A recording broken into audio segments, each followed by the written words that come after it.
Hello everyone, today हम take a lecture on न्यूसोम्स। तो आज के इस लेक्चर में हम न्यूसोम्स के बारे में पढ़ेंगे। जो बेसिक कंटेंट्स हम आज के इस लेक्चर में कवर करने वाले हैं वो न्यूसोम्स का introduction, advantage, disadvantage, preparation of niosomes and evaluation of niosomes. तो देन हम स्टार्ट करते हैं कि डेफिनेशन ऑफ न्यूसोम्स। न्यूसोम्स का क्या डेफिनेशन है? Niosomes basically non ionic surfactant based है, यूनिलैमिनर मल्टीलैमिनर बायलेयर वेसिकल होता है जो कि बना हुआ होता है hydration of non ionic surfactant से। और इसमें इसके प्रिपरेशन में हम कोलेस्ट्रॉल को यूज़ कर सकते हैं और विदाउट कोलेस्ट्रॉल भी हम न्यूसोम्स को प्रिपेयर कर सकते हैं। बेसिकली जो न्यूसोम्स है very small and microscopic in size होता है। देयर इज़ जो इसका साइज़ होता है, हम इसके साइज़ को हम नैनोमेट्रिक स्केल पे मेज़र करते हैं। न्यूसोम्स जो है बेसिकली उसको नॉवल ड्रग डिलीवरी सिस्टम का एक पार्ट है। इसमें न्यूसोम्स के थ्रू हम क्या करते हैं, ड्रग को डायरेक्टली टारगेटेड करते हैं ऑन द इफेक्टिव साइट। जिस जगह पे ड्रग को अपना एक्शन शो करना होता है उस जगह पे ड्रग डायरेक्टली जा कर के टारगेटेड होती है। न्यूसोम्स में क्या करते हैं, बेसिकली जो मेडिकेशन होती है, जो ड्रग होती है, ड्रग को हम वेसिकल के अंदर इनकैप्सुलेट करके उसको टारगेटेड करते हैं ऑन द इफेक्टिव साइड। न्यूसोम्स के प्रिपरेशन में उसमें लाइपोफिलिक फेज भी है, हाइड्रोफिलिक फेज भी है। तो बोथ टाइप्स ऑफ ड्रग्स, हमारी लाइपोफिलिक ड्रग्स भी के लिए भी न्यूसोम्स है और हाइड्रोफिलिक ड्रग्स के लिए भी न्यूसोम्स है। दोनों ही ड्रग्स के साथ हम न्यूसोम्स को बना सकते हैं। Advantage of न्यूसोम्स। न्यूसोम्स का क्या एडवांटेज है? Basically they are osmotically active and stable. ये ऑस्मोटिकली एक्टिव होता है, स्टेबल होता है। ये इंक्रीज़, अगर हम न्यूसोम के साथ फॉर्मुलेशन को प्रिपेयर करते हैं तो ये क्या करता है कि स्टेबिलिटी को इंक्रीज़ कर देता है ऑफ द इंट्रैप ड्रग। जो भी इनकैप्सुलेटेड ड्रग होगी उसकी स्टेबिलिटी को ये इम्प्रूव कर देगा। ठीक। जो न्यूसोम्स है, न्यूसोम्स बेसिकली क्या होता है, वेसिकुलर सस्पेंशन है।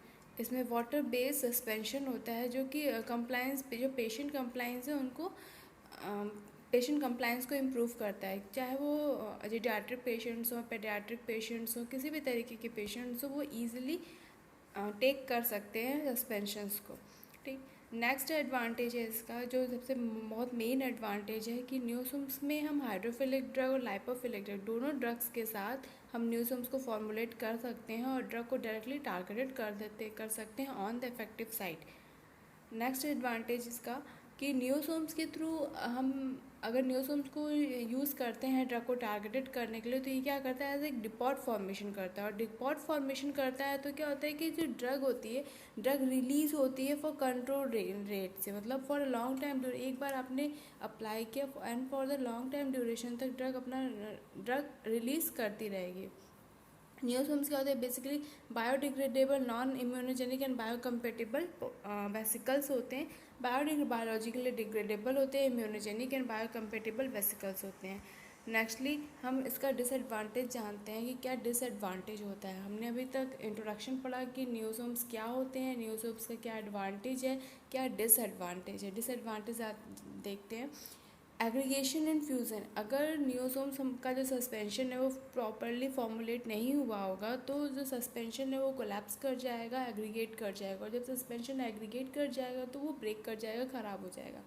नेक्स्ट है लीकिंग ऑफ इंट्रैप ड्रग। ये बहुत बिगर प्रॉब्लम है वेसिकल्स की, कि अगर जो वेसिकल्स हैं प्रॉपरली फॉर्मुलेट नहीं हुए हैं तो उस केस में क्या होता है कि जो वेसिकल्स से जो इंट्रैप ड्रग होती है वो लीक आउट होने लगती है। ये हमें कैसे पता चलेगा कि जो वेसिकल से ड्रग लीक आउट कर रही है?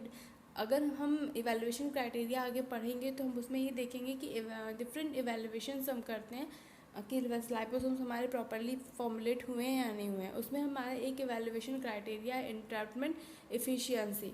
ठीक। इंट्रैप्टमेंट इफ़िशियंसी में क्या है कि हम ये चेक करेंगे कि ड्रग जो है हमारी प्रॉपरली इंट्रैप्ट हुई है या नहीं हुई। ये हमें कैसे पता चलेगा?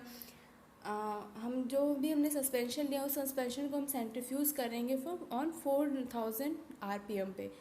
जब हम उसको 4000 RPM पे सेंट्रीफ्यूज करेंगे फॉर 10 मिनट्स तक के लिए, फिर हमें सुपरनेटेंट हमारा पोर्शन अलग हो जाएगा और वेसिकल्स हमारा पोर्शन अलग हो जाएगा। दोनों के साथ हम डायल्यूशंस बनाएंगे और उसको यूवी में चेक करेंगे। यूवी में चेक करेंगे तो हमें अब्जॉर्बेंस हमें पता चलेगी। और हमने पहले से ही हमने कैलिब्रेशन कर्व बना के रखा हुआ है, तो उस कैलिब्रेशन कर्व को यूज़ करके हम बताएंगे कि कैसे हमारा न्यूसोम्स हमारा क्या है। ठीक है, नेक्स्ट है टाइप्स ऑफ न्यूसोम्स। न्यूसोम्स कितने तरीके का होता है। According to the laminate, niosomes को बेसिकली 2 पार्ट्स में क्लासीफाई किया गया। The first one is according to the laminarity and according to the size. According to laminarity के भी अकॉर्डिंग हमने फर्दर इसको 3 पार्ट्स में क्लासीफाई कर दिया है। Multi laminar vesicle, large unilaminar vesicles और small unilaminar vesicles. According to the size के अकॉर्डिंग भी हमने क्लासिफिकेशन न्यूसोम्स का है। Small niosomes, large niosomes and big niosomes. Multi laminar vesicles का जो साइज़ रेंज है 1 to 5 micrometre size. Large unilaminar vesicles का साइज़ है 0.1 to 1 माइक्रोमीटर साइज़। और स्मॉल यूनिलैमिनर वेसिकल का साइज़ है 25 to 500 नैनोमीटर साइज़। इसी तरीके से अकॉर्डिंग टू द साइज़ के अकॉर्डिंग में न्यूसोम्स को क्लासीफाई किया गया। The first one is small niosomes. Small niosomes का साइज़ रेंज है 100 नैनोमीटर से 200 नैनोमीटर। लार्ज न्यूसोम्स का जो साइज़ है वो 800 to 900 नैनोमीटर। और बिग न्यूसोम्स का जो साइज़ है वो 2 माइक्रोमीटर से 4 माइक्रोमीटर तक का इसका साइज़ है। ठीक, नेक्स्ट है कंपोनेंट्स ऑफ द न्यूसोम्स। न्यूसोम्स को बनाने के लिए कौन कौन से बेसिक कंपोनेंट्स हैं जो यूज़ किए जाते हैं। पहला हमारा कोलेस्ट्रॉल और सेकेंड है नॉन आयनिक सरफेक्टेंट। कोलेस्ट्रॉल और नॉन आयनिक सरफेक्टेंट, इन दोनों ही कंपोनेंट्स का मेजर रोल प्ले होता है प्रिपरेशन ऑफ न्यूसोम्स को प्रिपेयर करने के लिए। कोलेस्ट्रॉल का जो मेन वर्क है वो क्या करता है, रेजिडिटी प्रोवाइड करता है। जो भी हमारे वेसिकल्स होते हैं, वेसिकल्स को रेजिडिटी प्रोवाइड करता है और उसको एक प्रॉपर शेप देता है कि वेसिकुलर फॉर्मुलेशन हमारा प्रॉपरली बना रहे। और जो सरफेक्टेंट का क्या रोल होता है, सरफेक्टेंट का रोल होता है कि जो न्यूसोम्स हमारे वेसिकल्स फॉर्म हो रहे हैं वो फॉर्मुलेट हो जाएं। और कौन से सरफेक्टेंट्स हम इसमें यूज़ करते हैं न्यूसोम्स को प्रिपेयर करने के लिए, नॉन आयनिक सरफेक्टेंट्स को हम इसमें यूज़ करते हैं न्यूसोम्स को प्रिपेयर करने के लिए। मेथड्स ऑफ प्रिपरेशन ऑफ न्यूसोम्स को बेसिकली इन 6 मेथड्स के थ्रू हम प्रिपेयर कर सकते हैं। The first one is hand shaking method, second one is sonication, third one is reverse phase evaporation technique, fourth one is ether injection method and fifth is multiple membrane extrusion method and next is bubble method. In 6 methods के through हम न्यूसोम्स को prepare कर सकते हैं। तो सबसे first method देखते हैं, मेथड ऑफ प्रिपरेशन देखते हैं, hand shaking method. Hand shaking method में हम क्या करते हैं, सरफेक्टेंट लेते हैं और कोलेस्ट्रॉल लेते हैं। इन दोनों का एक सोल्यूशन, सरफेक्टेंट लेंगे और कोलेस्ट्रॉल लेंगे, इनको हम ईथर में डिज़ोल्व करेंगे और एक सॉल्यूशन बनाएंगे। और सरफेक्टेंट और कोलेस्ट्रॉल ईथर को हम इन सभी इंग्रेडिएंट्स को हम राउंड बॉटम फ्लास्क में लेंगे। नेक्स्टली जब हम इसको डिज़ोल्व करेंगे, सॉल्यूशन फॉर्म में हमारा फॉर्मुलेट हो जाएगा, देन हम क्या करेंगे कि जब वो सॉल्यूशन फॉर्म में इवेपोरेट हो जाएगा तो जो ईथर होगा, ईथर हमारा इवेपोरेट हो जाएगा अंडर वैक्यूम। और टेम्परेचर हमने राउंड बॉटम फ्लास्क पे लिया, देन हमने टेम्परेचर इंक्रीज़ किया। जब हमने टेम्परेचर इंक्रीज़ किया तो ऑन रूम टेम्परेचर वो जो ईथर होगा वो ईथर इवेपोरेटेड होता जाएगा। और जब ईथर इवेपोरेट होगा तो उससे क्या होगा कि जो सरफेक्टेंट है वो सरफेक्टेंट हमारे स्वेल करेंगे और देन वो पील आउट हो जाएंगे like a film like lipid के थ्रू वो पील आउट हो जाएंगे। ओके, नेक्स्ट है, अब हम आगे देखें। ये देखिए एक डायग्रामेटिक फॉर्म्स में दिया हुआ है। सरफेक्टेंट एंड कोलेस्ट्रॉल हम हैंड शेकिंग और रोटरी फ्लास्क इवेपोरेटर में ले करके हम शेकिंग कर रहे हैं तो एक फिल्म का फॉर्मेशन हो रहा है, ये आप देख रहे हैं। नेक्स्टली हमने इसमें अंडर वैक्यूम और नाइट्रोजन गैस प्रोवाइड कर रहे हैं तो ये क्या हो रहा है, एक ड्राइड फिल्म का फॉर्मेशन हो रहा है इसके RBF के सरफेस पे। आप देख रहे हैं ड्राइड फिल्म का फॉर्मेशन हो रहा है। और जब हम उसको डिस्पर्स करा रहे हैं, ठीक, जब हमने उसको एक्वस मीडियम में डाला तो ये क्या हुआ, एक्वस मीडियम में डाला तो वो एक्वस फेज जो है हमारा, एक्वस फेज की वजह से वो डिस्पर्स हो गया एक्वस फेज में। देन हम जब एक्वस फेज उसको ऑब्टेन हुआ तो क्या हुआ, हाइड्रेशन हुआ। और उस हाइड्रेशन की वजह से हमारा न्यूसोमल का डिस्पर्जन हुआ, न्यूसोम्स हमें ऑब्टेन हो गए। सेकेंड मेथड ऑफ प्रिपरेशन है सोनिकेशन मेथड। सोनिकेशन के थ्रू हमें स्मॉल साइजेस के न्यूसोम्स ऑब्टेन होते हैं। इसमें हमने हमारा क्या है, हम किस तरीके से सोनिकेशन के थ्रू नियोसोम्स को फॉर्मुलेट करेंगे। ड्रग सोल्यूशन बनाएंगे बफर में, ड्रग सोल्यूशन हम बफर में बनाएंगे, उसके बाद हम क्या करेंगे, सर्फेक्टेंट और कोलेस्ट्रॉल को उसमें हम ऐड करेंगे और हम 10 ml का मिक्सचर प्रिपेयर कर लेंगे। और इस मिक्सचर को हमें ड्रॉप वाइज डायरेक्शन के थ्रू हम जो हमारा बफर सॉल्यूशन है एक्वस सॉल्यूशन, उस एक्वस सॉल्यूशन को हम अपने ऑर्गेनिक फेज़ में ऑर्गेनिक फेज़ में इनकॉर्पोरेट करेंगे। और जब हम उसमें इनकॉर्पोरेट करेंगे देन हम एजिटेशन करेंगे, मिक्सिंग करेंगे।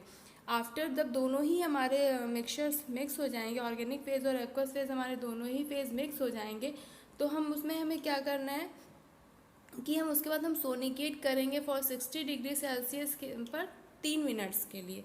जब हम सोनिकेट करेंगे 60 डिग्री सेल्सियस पर 3 मिनट्स के लिए यूजिंग अ प्रोब सोनिकेटर, तो हमें उसके बाद आफ्टर द सोनिकेशन हमें नियोसोम्स ऑब्टेन हो जाएंगे। ठीक, और अगर हम सोनिकेट कर रहे हैं, सोनिकेशन में टेम्परेचर और टाइमिंग का मेन रोल है कि हम जितना मतलब किस टेम्परेचर पे हम सोनिकेशन कर रहे हैं अकॉर्डिंग टू द वेसिकल, किस तरीके का वेसिकल है, आपका सोनिकेशन का जो टेम्परेचर है वो चेंज हो जाता है। टेम्परेचर को हम मतलब टेम्परेचर को हम देखते हैं कि हाँ कितना टेम्परेचर है, किस टेम्परेचर पे हमें सोनिकेट करना है, किस वेसिकल को सोनिकेट करना है। ओके, और सोनिकेशन के थ्रू हमें स्मॉल साइजेस के नियोसोम्स हमें ऑब्टेन होते हैं।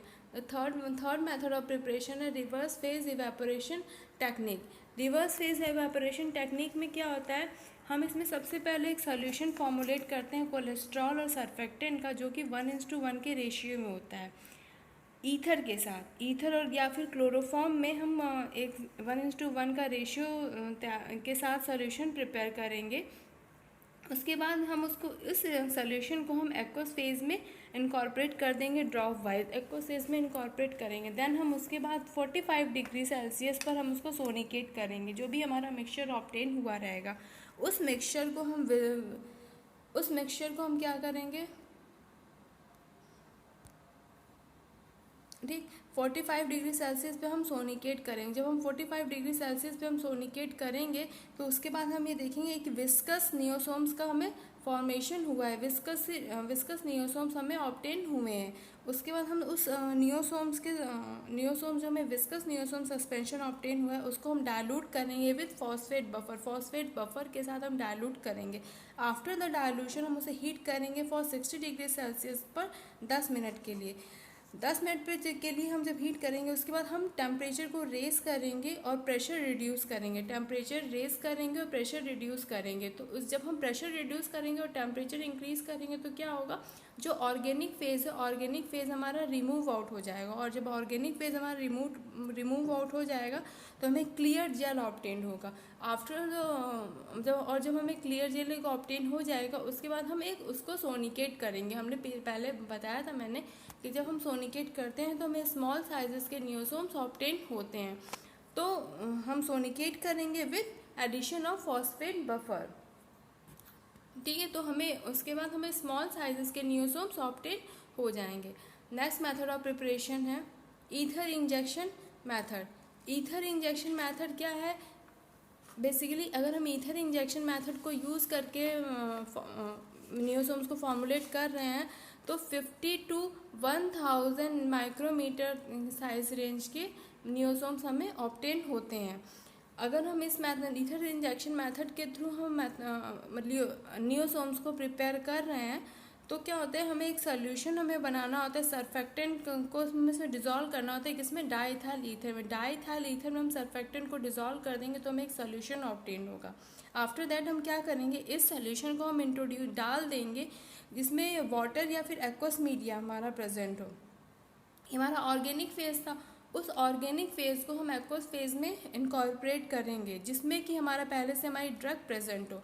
और फिर क्या करेंगे, उसके बाद हम जो हमारा मिक्सचर हमें ऑब्टेन होगा ऑर्गेनिक फेज़ और एक्वस फेज़ दोनों का, उसके बाद हम टेम्परेचर को इंक्रीज़ करेंगे और टेम्परेचर प्रोवाइड करेंगे। और टेम्परेचर को पहले हम इंक्रीज़ करेंगे, उसके बाद हम टेम्परेचर को स्टेबल कर देंगे एट 60 डिग्री सेल्सियस पे। जब टेम्परेचर हम इंक्रीज़ कर देंगे उसके बाद हम क्या करेंगे, ठीक, टेम्परेचर को इंक्रीज़ करने के बाद हम जब टेम्परेचर उसको प्रोवाइड करेंगे तो क्या होगा कि जो ईथर था हमारा, ईथर इवेपोरेट हो जाएगा। ईथर इवेपोरेट हो जाएगा तो हमें सिंगल लेयर वेसिकल्स हमें ऑब्टेन हो जाएंगे। सिंगल लेयर वेसिकल्स हमें ईथर इंजेक्शन मेथड के थ्रू सिंगल लेयर वेसिकल्स हमें ऑब्टेन होते हैं। नेक्स्ट मेथड ऑफ प्रिपरेशन है multiple membrane extrusion method. Multiple membrane extrusion method के थ्रू हम नियोसोम्स को के साइज़ को कंट्रोल कर सकते हैं। हमने क्लासिफिकेशन में देखा था कि नियोसोम्स का जो साइज़ है according to the size and according to laminarity हमने उसको क्लासीफाई किया था। तो साइज़ के उसका हम साइज़ नियोसोम्स के साइज़ को हम कंट्रोल कर सकते हैं। इसमें क्या करते हैं, हम एक मिक्सचर बनाते हैं सर्फेक्टेंट कोलेस्ट्रॉल और डाइसिटाइल फॉस्फेट का। किसमें बनाते हैं, क्लोरोफॉर्म में। सर्फेक्टेंट कोलेस्ट्रॉल और डाइसिटाइल फॉस्फेट का हम एक सोल्यूशन फॉर्मुलेट करते हैं इसमें क्लोरोफॉर्म में। उसके बाद क्या होता है कि हमें एक थिन फिल्म ऑब्टेन होती है। जो थिन फिल्म ऑब्टेन होती है उसको हम हाइड्रेटेड करते हैं बाय एक्वस ड्रग सोल्यूशन। जो ड्रग सोल्यूशन होगा हमारा वो एक्वस ड्रग सोल्यूशन के थ्रू हम इसे हाइड्रेटेड कर रहे हैं। जब हम इसे एक्वस ड्रग सोल्यूशन के थ्रू हाइड्रेटेड करेंगे तो हमें क्या, फिर हमें एक रिजल्टेंट हमें सस्पेंशन ऑब्टेन होगा। उस सस्पेंशन में हमारे नियोसोम्स प्रेजेंट रहेंगे। अगर हमें उसके बाद उसका जो वेसिकल साइज़ है उस वेसिकल साइज़ को हमें रिड्यूस करना होगा। वेसिकल साइज़ को अगर हमें रिड्यूस करेंगे तो हम उसके लिए सोनिकेशन करेंगे। सोनिकेशन के थ्रू हम वेसिकल साइज़ को रिड्यूस कर सकते हैं। ठीक है, नेक्स्ट है हमारा अब हमने इंट्रोडक्शन पढ़ लिया, एडवांटेज पढ़ लिया, डिसएडवांटेज पढ़ लिया और उसके बाद मेथड ऑफ प्रिपरेशन पढ़ लिया। नेक्स्ट हम कैरेक्टराइजेशन ऑफ द नियोसोम्स। नियोसोम्स हमने बनाया, नियोसोम्स को बनाने के बाद हम नियोसोम्स को किस तरीके से कैरेक्टराइज कर सकते हैं। तो ये 5 टाइप्स हैं जिनके थ्रू हम नियोसोम्स को इवेलुएट कर सकते हैं कि जो नियोसोम्स हमारे नियोसोम्स किस तरीके के नियोसोम्स हमारे फॉर्मुलेट हुए हैं। पहला हमारा size and shape. Size and shape में हमें क्या देखना होता है कि जो वेसिकल साइज़ है किस साइज़ का हमें वेसिकल्स हमारे बने हैं, क्या शेप है उनका। तो ये हमें देखने के लिए ऑप्टिकल माइक्रोस्कोपी को यूज़ करते हैं या ट्रांसमिशन इलेक्ट्रॉन माइक्रोस्कोपी को यूज़ करते हैं या फिर स्कैनिंग इलेक्ट्रॉन माइक्रोस्कोपी को यूज़ करते हैं। इसके थ्रू हम वेसिकल्स के साइज़ एंड शेप को मेज़र कर सकते हैं। नेक्स्ट हमारा इंट्रैपमेंट इफिशियंसी। इंट्रैपमेंट इफिशियंसी को निकालने के लिए जो भी हमारा सस्पेंशन फॉर्मुलेटेड हुआ है उस सस्पेंशन को हम 4000 डिग्री आरपीएम पे 4000 आरपीएम पे हम उसको सेंट्रीफ्यूज़ करेंगे। और जब सेंट्रीफ्यूज़ करेंगे तो हमारे वेसिकल अलग हो जाएंगे और सुपरनेटेंट पोर्शन हमारा अलग हो जाएगा। सुपरनेटेंट पोर्शन का और वेसिकुलर पोर्शन का दोनों ही पोर्शंस का हम डाइल्यूशन बनाएंगे और उसको अंडर यूवी भी चेक करेंगे। जब हम उसे अंडर यूवी चेक करेंगे तो फिर हम ये देखेंगे कि हमें एब्जॉर्बेंस ऑब्टेन होगी। उस एब्जॉर्बेंस को यूज़ करके by using the calibration curve, जो हमने ड्रग के साथ कैलिब्रेशन कर्व स्टार्टिंग में बनाया था, उसको यूज़ करके हम ड्रग की कंसंट्रेशन निकाल लेंगे कि कितनी कंसंट्रेशन है ड्रग की, सुपरनेटेंट में कितनी कंसंट्रेशन है ड्रग की और वेस्कुलर पोर्शन में कितनी कंसंट्रेशन है ड्रग की। ठीक, तो अगर सुपरनेटेंट पोर्शन में ड्रग की कंसंट्रेशन ज़्यादा है दैट मीन्स कि ड्रग हमारी इंट्रैप नहीं हुई है, ड्रग हमारी लीक कर गई है। और अगर वेस्कुलर पोर्शन में ड्रग परसेंटेज ज़्यादा है दैट मीन्स कि ड्रग हमारी टोटली हमारी इनकैप्सुलेटेड है, लीक नहीं की है, यानी इंट्रैपमेंट इफिशियंसी हमारी गुड है। नेक्स्ट है वेसिकुलर डायमीटर। वेसिकुलर डायमीटर निकालने के लिए हम स्कैनिंग इलेक्ट्रॉन माइक्रोस्कोपी को यूज़ करते हैं साइज एंड शेप को मेज़र करने के लिए। नेक्स्ट हमारा वेस्कुलर चार्जेस। वेसिकुलर चार्जेस को निकालने के लिए हम जीटा पोटेंशियल वैल्यू को निकालते हैं। अगर जीटा पोटेंशियल वैल्यू या जीटा वैल्यू हमारी नेगेटिव होती है दैट मीन्स कि हमारा सस्पेंशन बेटर है, मतलब वो एग्रीगेट नहीं करेगा, कोलैप्स नहीं करेगा, उसकी जो उसकी स्टेबिलिटी है, स्टेबिलिटी अच्छी है। और अगर जीटा वैल्यू हमारी पॉजिटिव आई है दैट मीन्स कि जो वेसिकुलर्स हैं, जो सस्पेंशन ऑब्टेन हुआ है उस सस्पेंशन का वो सस्पेंशन सही नहीं है और उस सस्पेंशन की जो स्टेबिलिटी मतलब ज़्यादा स्टेबल इन कंडीशन नहीं रहेगा। ठीक है, तो मतलब सस्पेंशन की वेस्कुलर चार्जेस को निकालने के लिए हम जीटा वैल्यू को निकालते हैं। जीटा वैल्यू हमारी नेगेटिव होती है दैट मीन्स कि सस्पेंशन हमारा स्टेबल इन द कंडीशन है, और जीटा वैल्यू अगर हमारी नेगेटिव होती है दैट मीन्स कि हमारा सस्पेंशन स्टेबल नहीं है। Next evaluation criteria in vitro drug release study. In vitro drug release study को निकालने के लिए हम क्या करते हैं, जो भी हमारा सस्पेंशन ऑब्टेन हुआ है हम उन नियोसोम्स को किस लिए बना रहे हैं, ट्रांसडर्मल फॉर्मुलेशन के लिए बना रहे हैं या ओरल फॉर्मुलेशन के लिए बना रहे हैं, किस फॉर्मुलेशन के लिए बना रहे हैं। तो हम क्या करते हैं कि अगर हमारा ट्रांसडर्मल फॉर्मुलेशन है तो हम फ्रांस डिफ्यूजन सेल को यूज़ करेंगे। इस फ्रांस डिफ्यूजन सेल में क्या होता है, 2 कंपार्टमेंट्स होते हैं, अपर कंपार्टमेंट, लोअर कंपार्टमेंट, और उसके बीच वो दोनों ही कंपार्टमेंट्स अटैच्ड रहते हैं 3 स्प्रिंग्स के थ्रू। तीनों स्प्रिंग्स के थ्रू दोनों ही कंपार्टमेंट्स अटैच रहेंगे। अब क्या होगा कि उन दोनों के बीच में ही हम क्या करते हैं कि सेलोफेन मेम्ब्रेन को लगाते हैं। जो सेलोफेन मेम्ब्रेन लगी होती दोनों के बीच में वो वर्क करती है एज अ स्किन की तरह हमारी वर्क करती है। और जब स्किन की तरह वर्क करती है तो वो पेनिट्रेशन भी होगा। हम क्या करेंगे, जो भी हमारा सोल्यूशन है, सस्पेंशन जो हमारा ऑब्टेन हुआ है, उस सस्पेंशन को हम अपन कंपार्टमेंट में डाल देंगे। और अपन कंपार्टमेंट में डालेंगे तो क्या होगा, वो एट इनिशियल टाइम इंटरवल पे हम सैम्पलिंग करेंगे। इनिशियल टाइम इंटरवल्स पे सैम्पलिंग करेंगे। उसके बाद हम आफ्टर 15 मिनट्स के बाद, 30 मिनट्स के बाद, 1 आवर के बाद, 2 आवर के बाद हम सैम्पलिंग करेंगे और उसको यूवी में चेक करेंगे। जब उसे यूवी में चेक करेंगे तो हम क्या देखेंगे कि हमें एब्जॉर्बेंस ऑब्टेन होगी।